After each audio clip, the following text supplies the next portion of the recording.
شازیہ نے پلٹ کر چارپائی کی طرف دیکھا اور خوف سے اپنی جگہ ساکت ہو گئی۔ وہ ڈھانچہ چارپائی پر اٹھ بیٹھا تھا، اس انداز میں کہ اس کے پاؤں فرش پر تھے اور نگاہیں شازیہ پر مرکوز تھیں۔ میں باہر جانا چاہتی ہوں۔ شازیہ خوف سے ہکلائی۔ جانا تھا تو آئی کیوں تھی؟ ڈھانچے کے منہ سے آواز خارج ہوئی۔ اب تم صبح سے پہلے نہیں جا سکتی۔ کیوں؟ وہ دہشت زدہ لہجے میں بولی۔ پنڈت شنکر لال کی یہی مرضی ہے۔ ڈھانچے کی ہنستی ہوئی آواز سنائی دی۔ وہ تو مندر میں تھا، تمہارا اس سے کیا واسطہ؟ مجھے جانے دو۔ ہرگز نہیں، وہ مندر میں ہے تو تم کون سا مندر سے باہر ہو؟ تم اس وقت مندر میں ہی ہو۔ ڈھانچے نے کہا، وہ پوجا پاٹ سے فارغ ہو کر یہاں آئے گا، میں اس کا داس ہوں۔ یہ سن کر شازیہ کے حواس گم ہونے لگے۔ وہ مندر میں ہی تھی، بدروحوں سے بچنے کے لیے وہ نادانستگی میں دوبارہ اسی مندر میں آ پھنسی تھی جہاں سے وہ بھاگی تھی۔ اسے کرشن کمار کی بات یاد آئی کہ پنڈت شنکر لال پراسرار علوم کا ماہر ہے۔ یقیناً وہ بہت بڑا جادوگر تھا جس نے اپنے جادو سے مردوں کو اپنا تابع کر رکھا تھا۔ وہ خوف زدہ ذہن سے سوچنے لگی کہ وہاں سے کیسے نکلے۔ دروازہ باہر سے بند معلوم ہوتا تھا جسے وہ کھولنے میں ناکام رہی تھی۔ یقیناً ڈھانچے کو بھی معلوم تھا کہ اسے دروازہ نہیں کھلے گا، اس لیے اس نے شازیہ کو دروازے تک جانے سے نہیں روکا تھا۔ وہ کیا چاہتا ہے مجھ سے؟ اس نے خوفزدہ لہجے میں ڈھانچے سے پوچھا۔ بدلہ؟ انتقام؟ وہ تم سے انتقام لینا چاہتا ہے؟ کس بات کا؟ وہ چونکتے ہوئے ہکلائی۔ تمہارے شوہر کا، اپنی عزت کا۔ تمہارے شوہر نے اس کی بیٹی سیتا کے جسم کو چھوا تھا، اسے گناہ کی طرف راغب کیا تھا اور لذت حاصل کرنے کی کوشش کی تھی، لیکن سیتا کی حفاظت پر مامور غیبی طاقت نے پنڈت شنکر لال کو خبر کر دی تھی۔ ڈھانچے کی بات سن کر شازیہ سناٹے میں رہ گئی۔ اسے تنویر سے ایسی حرکت کی توقع نہ تھی۔ ڈھانچہ چارپائی پر کسی زندہ وجود کی مانند بیٹھا خوفناک نگاہوں سے شازیہ کی طرف دیکھ رہا تھا، اور شازیہ فرش پر نگاہیں جمائے تنویر کے بارے میں سوچ رہی تھی۔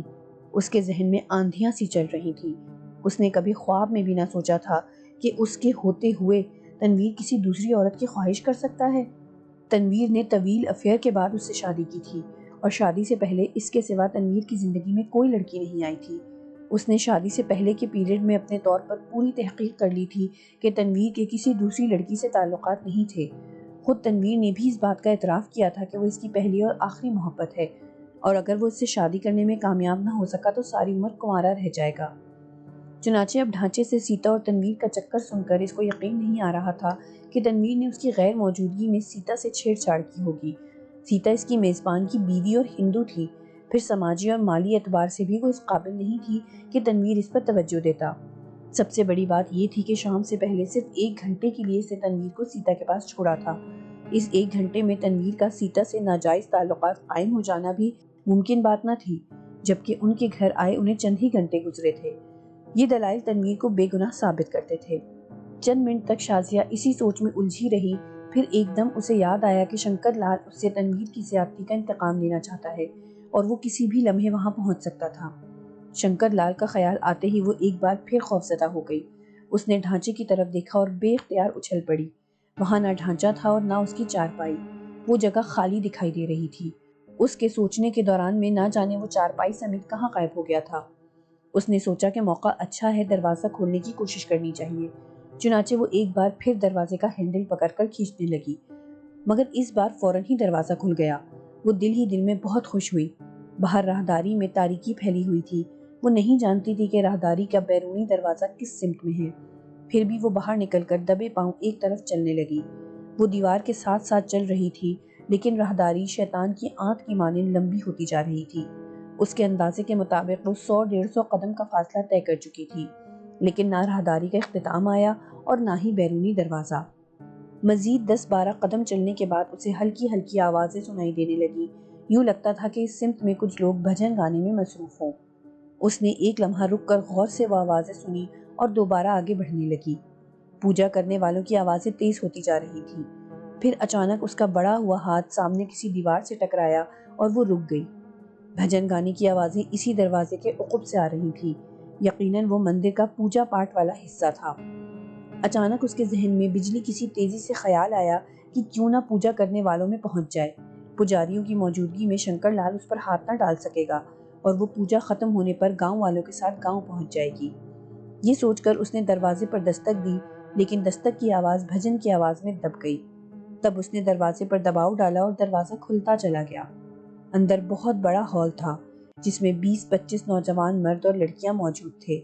وہ سب ایک بت کے سامنے سر جھکائے بھجن گا رہے تھے۔ سب سے آگے شنکر لال کھڑا تھا۔ شازیہ ہال میں داخل ہو کر دروازے کے پاس ہی دیوار کے ساتھ کھڑی ہو گئی۔ اب اسے قدرے اطمینان تھا کہ یہاں وہ محفوظ ہے اور پوجا ختم ہونے کے بعد گاؤں والوں کے ساتھ مندر سے نکل جائے گی۔ لیکن چند لمحوں بعد اچانک شنکر لال نے پلٹ کر اس کی طرف خونخوار نگاہوں سے دیکھا اور دوسرے ہی لمحے وہاں گہری تاریکی اور سناٹا پھیلتا چلا گیا۔ فرش پر پڑا نسوانی وجود رانی کا ہی تھا، لیکن وہ زندگی کی حرارت سے محروم تھی۔ لباس کے بغیر اس کا سفید بدن بے حس و حرکت پڑا تھا۔ یوں لگتا تھا جیسے اس کے جسم سے سارا خون نچوڑ لیا گیا ہو۔ اس کی کھلی ہوئی آنکھیں بے نور دکھائی دے رہی تھیں، یقیناً وہ مر چکی تھی۔ تنویر چند لمحے پھٹی پھٹی آنکھوں سے رانی کی لاش کی طرف دیکھتا رہا، پھر اسے خیال آیا کہ اس کی نبض چیک کرنی چاہیے۔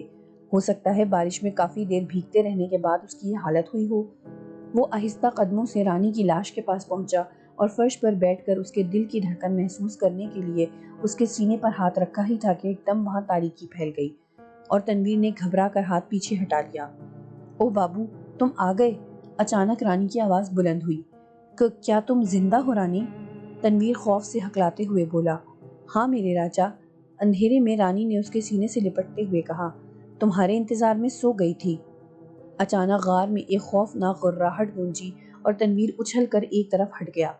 اس نے غراہٹ کی سمت دیکھا تو خوف سے اس کا ہاتھ پاؤں پھول گئے اور ذہن سے جذبات کا سارا نشہ دور ہوتا چلا گیا۔ غار میں پراسرار روشنی پھیلی ہوئی تھی اور بائیں جانب ایک انسانی ڈھانچہ کھڑا تھا۔ اس کے ہاتھ میں ایک رسی تھی جو زیادہ لمبی نہ تھی۔ بے حیا بے غیرت رانی! ڈھانچے کے منہ سے غراہٹ آمیز آواز خارج ہوئی۔ تمہیں آج 70 برس بعد تسکین حاصل کرنے کا شوق چرایا ہے؟ کیا تم بھول گئی ہو کہ تم میری بیوہ ہو اور دوسرے جنم میں تم سے میری شادی ہونی ہے؟ میں تمہیں اور تمہارے اس عاشق کو فنا کر ڈالوں گا، جس طرح تمہارے باپ نے رسی سے میرا گلا دبا کر مارا تھا مجھے۔ ڈھانچے کی بات سن کر تنویر سمجھ گیا کہ وہ رانی کا مردہ شوہر ہے۔ وہ موت کے خوف سے تھر تھر کانپنے لگا۔ تاریکی پھیلتے ہی شازیہ خوفزدہ ہو کر دیوار کے ساتھ چپک گئی۔ مندر میں پوجا کرنے والے خاموش ہو چکے تھے اور وہاں گہری خاموشی چھائی ہوئی تھی۔ اس سناٹے میں اسے اپنے دل کی دھک دھک صاف سنائی دے رہی تھی۔ وہ چند لمحوں بعد اندھیرے میں اپنی جگہ سے سرکتی ہوئی ہال کے دروازے کی طرف بڑھی، لیکن دروازے کو ہاتھ لگانے پر محسوس ہوا کہ دروازہ اندر سے بند ہے تو وہ ڈر گئی اور خوف سے لرزتے ہاتھوں کے ساتھ دروازے کو کھولنے کی کوشش کرنے لگی۔ اچانک خوفناک قہقہے سے سناٹے کا سینہ مجروح ہو گیا۔ فضول کوشش مت کرو لڑکی! اس آواز کو پہچان کر شازیہ کے بدن میں خوف کی ایک تیز لہر دوڑ گئی۔ وہ پنڈت کی آواز تھی، لیکن تاریکی میں وہ دکھائی نہ دے رہا تھا۔ پھر اسے اپنی طرف بڑھے ہوئے کسی کے قدموں کی آہٹیں سنائی دیں اور وہ سہم کر دروازے سے چپک گئی۔ جلد ہی وہ آہٹیں قریب آ گئیں۔ پھر وہ اندھیرے میں کسی نے اس کی داہنی کلائی پکڑ لی۔ شازیہ کے حلق سے بے ساختہ چیخ نکلی اور اپنی کلائی چھڑانے کی کوشش کرنے لگی، لیکن پکڑنے والے کی گرفت اتنی سخت تھی کہ شازیہ کو اس کی انگلیاں اپنی کلائی میں پیوست ہوتی محسوس ہوئیں۔ اچانک اس کے خوفزدہ ذہن میں دوسرے پجاریوں کا خیال آیا جنہیں تاریکی پھیلنے سے پہلے اس نے پوجا کرتے دیکھا تھا۔ بچاؤ بچاؤ! وہ زور زور سے چلانے لگی۔ گاؤں والوں مجھے بچاؤ! میں کرشن کمار کی مہمان ہوں۔ کلائی پکڑنے والے نے قہقہا لگایا۔ اس وقت سب بے ہوش پڑے ہیں، ان میں سے کوئی تمہاری مدد نہیں کر سکتا لڑکی، وہ چیخو پکار سے بے نیاز ہیں۔ وہ شنکر لال کی ہی آواز تھی۔ شازیہ خاموش ہو گئی۔ شنکر کی بات سن کر اسے بہت مایوسی ہوئی تھی۔ ایک لمحے بعد شنکر لال کا ہاتھ اس کی کمر میں پڑا اور اس نے شازیہ کو اٹھا کر اپنے کندھے پر لاد لیا۔ شازیہ اس کے کندھے سے اترنے کے لیے ہاتھ پاؤں چلانے لگی، لیکن شنکر لال کی گرفت سے آزاد نہ ہو سکی۔ وہ اندھیرے میں کسی طرف چل دیا تھا۔ شازیہ نے مزاحمت تک کر دی اور سوچنے لگی کہ خود کو شنکر لال کے انتقام سے کیسے بچائے۔ 2 منٹ بعد شنکر لال نے اسے کندھے سے اتار کر پھینک دیا۔ وہ کسی نرم جگہ پر جا گری۔ اس نے جلدی سے سنبھلتے ہوئے ادھر ادھر ہاتھ مارے۔ وہ کوئی نرم اور گداز بستر تھا۔ اس نے بستر سے اترنے کی کوشش کی، لیکن اسی لمحے شنکر نے اسے دبوچا اور اسے آغوش میں لیے بستر پر دراز ہو گیا۔ شازیہ نے تیزی سے سر اٹھایا اور اس کا ہاتھ پکڑتے ہوئے اس کی کلائی میں اپنے دانت پیوست کر دیے۔ شنکر لال درد کی شدت سے بلبلایا اور اس نے شازیہ کے سر کے بال دوسرے ہاتھ کی مٹھی میں جکڑ کر بھیج ڈالے۔ شازیہ کے دانتوں کی گرفت سے اس کی کلائی چھوٹ گئی اور وہ چیخنے لگی۔ شنکر لال نے اس کے بال چھوڑے ہی تھے کہ شازیہ نے تیزی سے دوسری طرف کروٹ لی اور بستر سے نیچے فرش پر آ گری۔ گرتے ہی وہ بستر کے نیچے سرک گئی اور پھر دوسری طرف سے نکل کر کھڑی ہو گئی۔ اندھیرے میں شنکر لال کی کراہیں سنائی دے رہی تھی۔ شازیہ دبے پاؤں بستر کے مخالف سمت میں چل دی۔ اسی لمحے شنکر لال کی غضبناک آواز سنائی دی، رک جاؤ لڑکی، ورنہ خون پی جاؤں گا تمہارا۔ لیکن اس کی غراہٹ سنتے ہی شازیہ نے دوڑ لگا دی۔ دوڑتی ہوئی وہ چند لمحوں بعد ہی روشنی میں پہنچ گئی۔